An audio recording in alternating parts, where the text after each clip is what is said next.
Assalamualaikum warahmatullahi taala wabarakatuh. Bagaimana kabarnya semuanya? Semoga tetap sehat dan semangat ya. Di kesempatan kali ini, yuk kita belajar bersama materi di kelas 12 pada bab kedua. Ada yang sudah tahu materinya apa? Ya, kita akan belajar tentang teks cerita sejarah. Apa dan bagaimana teks cerita sejarah? Bersama saya, yuk simak video ini sampai selesai dalam video pembelajaran bahasa Indonesia.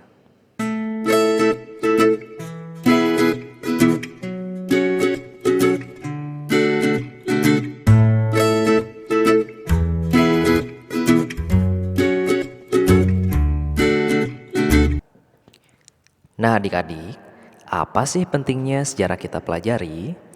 Jadi kalau misalnya generasi muda sekarang mau mempelajari mengenai sejarah, tentu kita akan bisa belajar dari masa lalu agar lebih baik. Jadi tak selamanya masa lalu itu untuk dilupakan. Kadang masa lalu juga bisa memberikan kita pembelajaran. Ada peribahasa, orang bijak belajar dari sejarah. Peribahasa tersebut tentulah sangat dalam maknanya. Tanpa mengetahui sejarah, bisa jadi kita bisa mengulang kesalahan yang sama. Jadi, tak bisa kita pungkiri, kita hidup tak bisa lepas dari sejarah. Nah, oleh karena itu, mari kita simak materi berikut ini.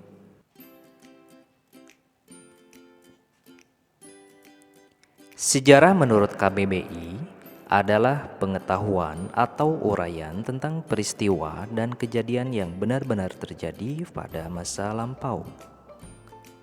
Selanjutnya,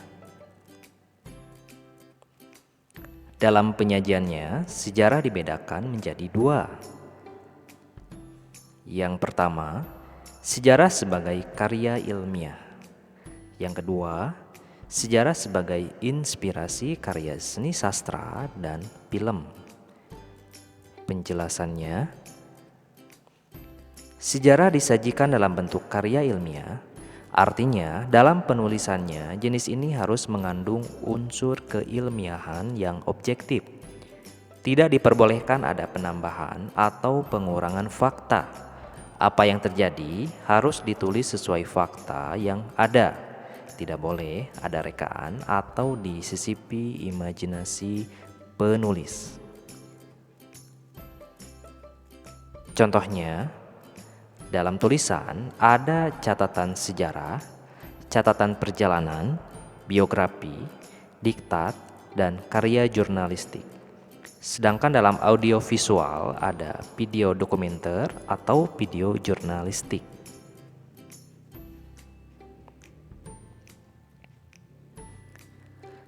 Penjelasan sejarah sebagai inspirasi karya seni sastra atau film, artinya sebuah karya yang terinspirasi dari peristiwa dan tokoh sejarah namun disajikan dalam bentuk populer dengan memberikan unsur sastra dan dramatisasi.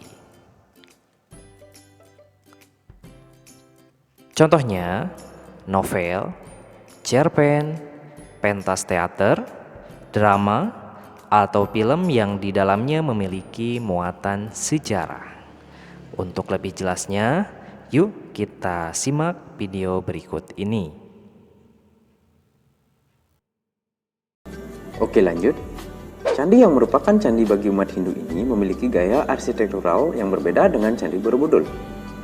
Namun tentu saja wisata Candi Prambanan tidak kalah keindahannya dibanding Candi Borobudur maupun Candi Angkor Wat. Candi Prambanan terletak di Desa Bukoharjo, Kecamatan Prambanan, Kabupaten Sleman, Yogyakarta. Berbeda dengan sejarah asli Candi Prambanan, nama dari candi ini sudah melegenda lewat kisah cinta tak sampai antara Bandung Bandawasa dan Roro Jonggrang.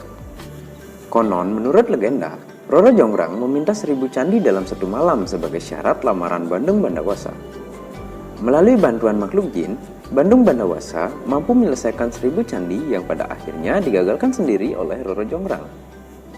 Mengetahui kecurangan yang dilakukan oleh Roro Jonggrang, Bandung Bandawasa pun marah dan mengutuk Roro Jonggrang menjadi arca terakhir dari 1000 candi yang dibangun dalam satu malam tersebut. Maka, muncullah sosok patung perempuan dalam satu arca Candi Prambanan. Kisah tersebut adalah legenda yang dekat dengan Candi Prambanan. Namun untuk sejarah asli Candi Prambanan sangat berbeda. Candi Prambanan dibangun oleh Rakai Pikatan yang saat itu adalah raja dari Mataram kuno dari Wangsa Sanjaya. Pembangunannya sendiri dimulai pada tahun 850, yang mana dekat dengan waktu pembangunan Borobudur. Menurut beberapa sumber yang terangkum dalam sejarah asli Candi Prambanan, pembangunan Candi Prambanan ini adalah untuk menandingi pembangunan Borobudur kala itu.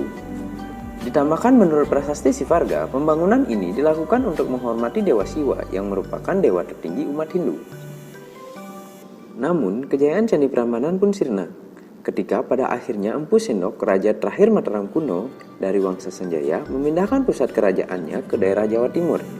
Akibatnya, bangunan yang dipelopori oleh pendahulunya tersebut sepi dan ditinggalkan. Dari sejarah asli Candi Prambanan tersebut, kejadian serupa pun juga akhirnya menimpa Candi Borobudur. Candi Borobudur yang juga sempat terlupakan karena terkubur abu vulkanik Merapi dan tertutup oleh semak-semak, sampai Gubernur Raffles dari Belanda menemukannya kembali. Namun berbeda dengan Borobudur, Candi Prambanan tidak terkubur. Dari sejarah asli Candi Prambanan tersebut, kejadian serupa pun juga akhirnya menimpa Candi Borobudur yang juga sempat terlupakan karena terkubur abu Gunung Merapi dan tertutup oleh semak-semak, sampai Gubernur Raffles dari Belanda menemukannya kembali. Namun, berbeda dengan Borobudur, Candi Prambanan tidak terkubur. Ditilik dari sejarah asli Candi Prambanan, patung yang konon disebut sebagai patung Roro Jonggrang tersebut sebenarnya adalah patung Dewi Durga, yang menurut mitos juga dipercaya sebagai jelmaan dari Roro Jonggrang. Karena itulah, salah satu dari Candi Siwa yang berada di Prambanan tersebut sebagai Candi Roro Jonggrang. Sama seperti Candi Borobudur, dari sejarah asli Candi Prambanan diketahui juga bahwa Candi Prambanan mengambil banyak kosmologi Hindu, terutama dewa-dewa yang disimbolkan berada dalam setiap candi, termasuk Candi Roro Jonggrang itu sendiri. Terdapat 3 bagian utama dari Candi Prambanan ini, yakni Pelataran Jobo, Pelataran Tengahan, dan Pelataran Jero. 3 candi utama yang menyimbolkan 3 dewa utama dalam agama Hindu berada di Pelataran Jero, yang mana menyimbolkan tempat kehidupan di mana dewa-dewi tinggal atau yang dikenal sebagai Swarga Loka. Nah, itulah sekilas sejarah asli dari Candi Prambanan yang terdapat 2 sisi di dalamnya, yakni sisi sejarah yang memukau serta sisi mitos cerita yang menarik untuk diceritakan. Terima kasih sudah menonton video ini. Jangan lupa berikan komentar kamu di bawah ya.